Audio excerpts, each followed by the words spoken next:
Well, it gives me great honor now to invite to the stage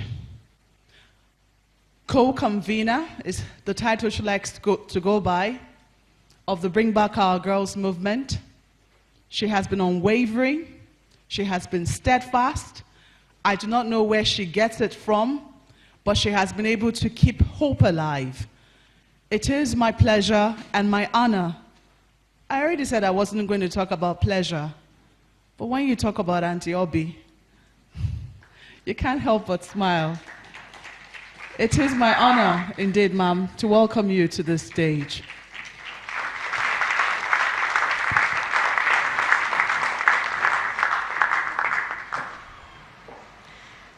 Thank you so very much, Maokwe.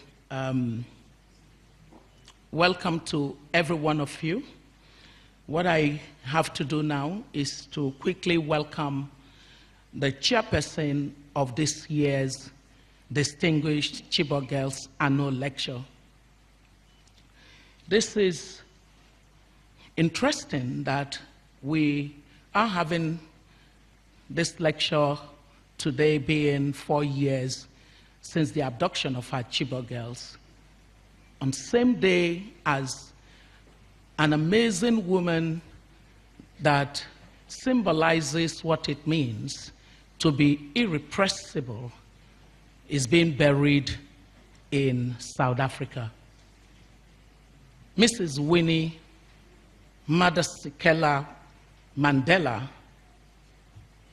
stands as a symbol of womanhood. Our chairperson takes delight in the fact that she knew Winnie Mandela very well. Ladies and gentlemen, our chairperson is Mrs. Naja'atu. I tried to put the accent exactly where it belonged. Where it belongs, rather. Bala Mohammed. Interestingly, I knew Dr. Mohammed more than I ever got to know you, an amazing gentleman in his right. She's a politician. Sometimes people say female politician, as though being female gives it any kind of slant. But Madam Bala Mohammed is a politician.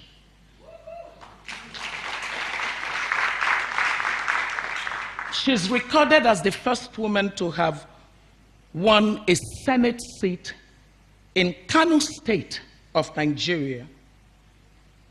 She's a woman who started very early in the world of politics. She was in student unionism and became the president of the Students' Association at her university, Namadu Bello University. She is a product of the famous Bala Usman, Dr. Bala Usman, of the history department of that university. How many of you remember Professor Dr. Bala Usman? Amen. So if you saw her, you would know that her pedigree comes from that very strong consciousness of the importance of people. That's why in choosing this year's chair, we had absolutely no doubt that we wanted Mrs. Naja'atu Bala Mohammed to be our chairperson. Madam, we welcome you to this event, and may I invite you to please give us the address. And there we have the event chair, Hajia Naja'atu Bala Mohammed, going to give the chairperson speech today at the 2nd annual Chibok Girls Lecture at the Shehu Musa Yar'Adua Center in Abuja. Against Satan the accursed, may the peace and blessings of Allah, God, whatever you choose to call him, bless this gathering. May he, the strong one, strengthen us to fight for justice for this country. May he be our guide. May he give us enough sustenance so that we don't waver for anything worldly.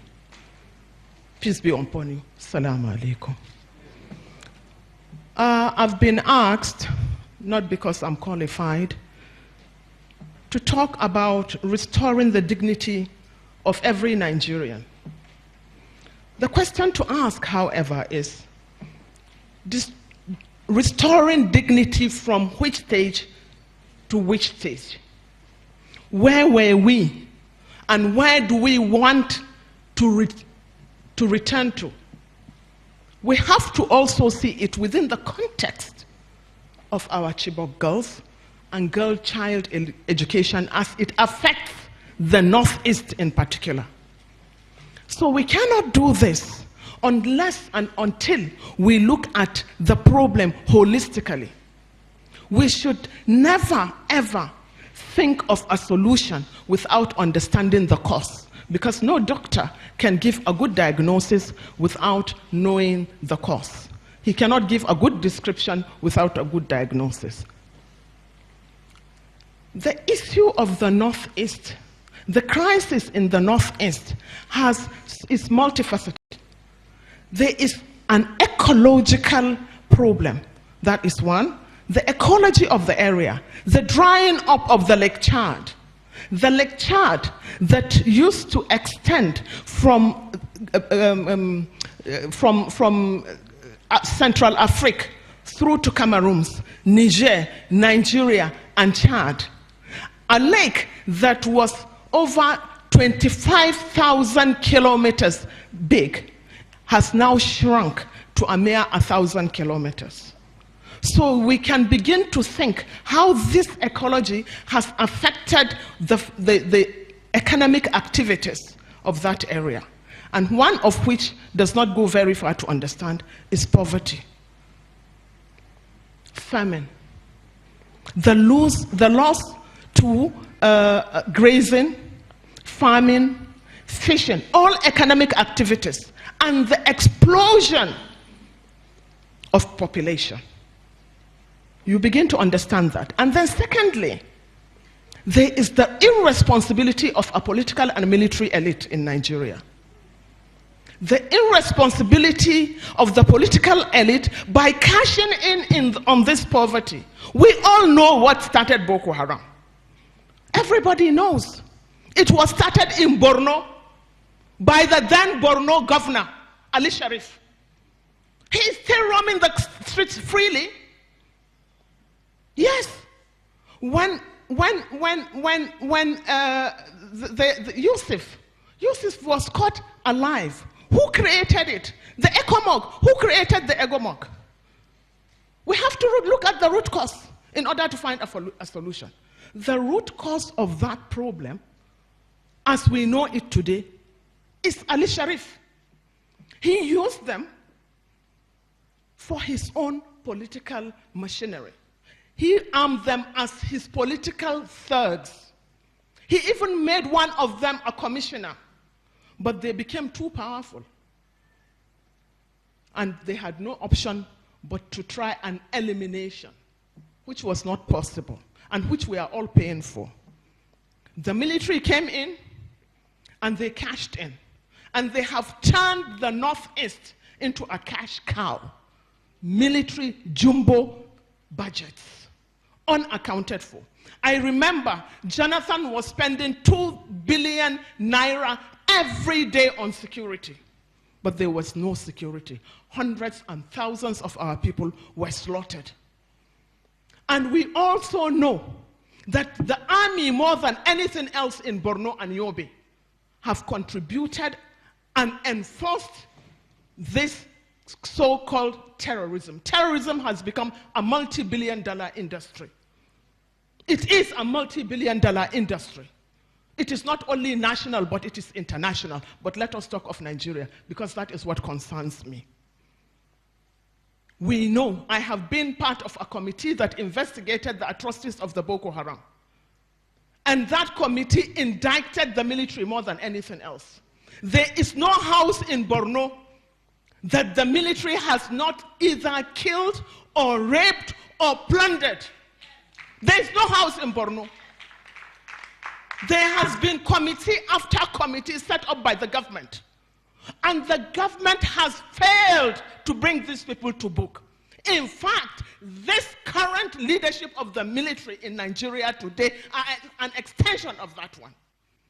And this government has failed to even acknowledge the reports of those investigations. We all know today that in this government, papers have been given, investigations have been made into the atrocities and the corruption in the military. We all know today that the Air Force, the papers or the investigation of the Air Force has been made public. That of the Navy has been made public.